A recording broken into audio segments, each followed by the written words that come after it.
La Chambre d'agriculture de la Manche pour des agricultures performantes et des territoires dynamiques.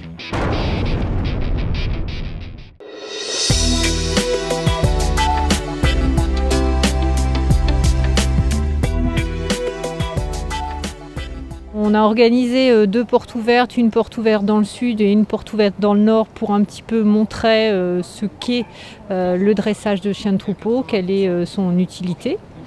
Donc la Chambre d'agriculture propose 2 sessions de formation d'initiation au dressage de chiens de troupeau. Ce sont des sessions de formation qui durent 4 jours, donc qui vont s'étaler de janvier à juin. Donc ça s'étale un petit peu pour que les éleveurs aient le temps entre deux de pratiquer. Parce que c'est une formation vraiment pratique sur le terrain.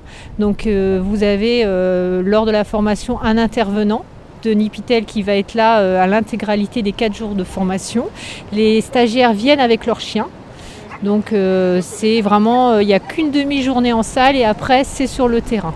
Donc l'intérêt de la formation collective, c'est aussi d'apprendre en regardant les autres. La MSA est impliquée dans la formation chiens de troupeau depuis maintenant une dizaine d'années, dans le cadre de la prévention des risques professionnels par rapport à la sécurité des éleveurs. Un exemple de risque que l'on rencontre, pour lequel on a beaucoup d'accidents de travail, ce sont les déplacements pédestres sur l'exploitation, notamment dans la stabulation.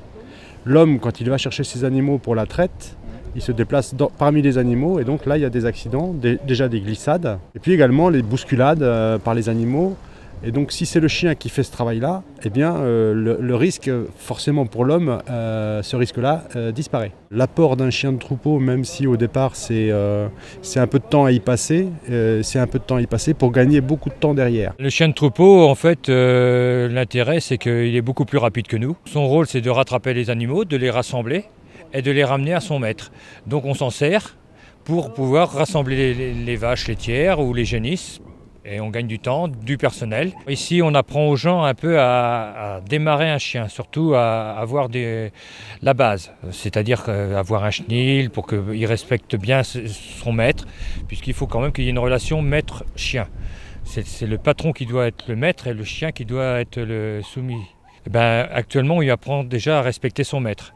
Et puis à l'avenir, il y aura d'autres journées de fête pour lui apprendre à respecter le troupeau et à pouvoir travailler avec un troupeau tout en respectant le maître et le troupeau. À savoir qu'un chien ne sera très bien dressé qu'au bout de 3-4 ans.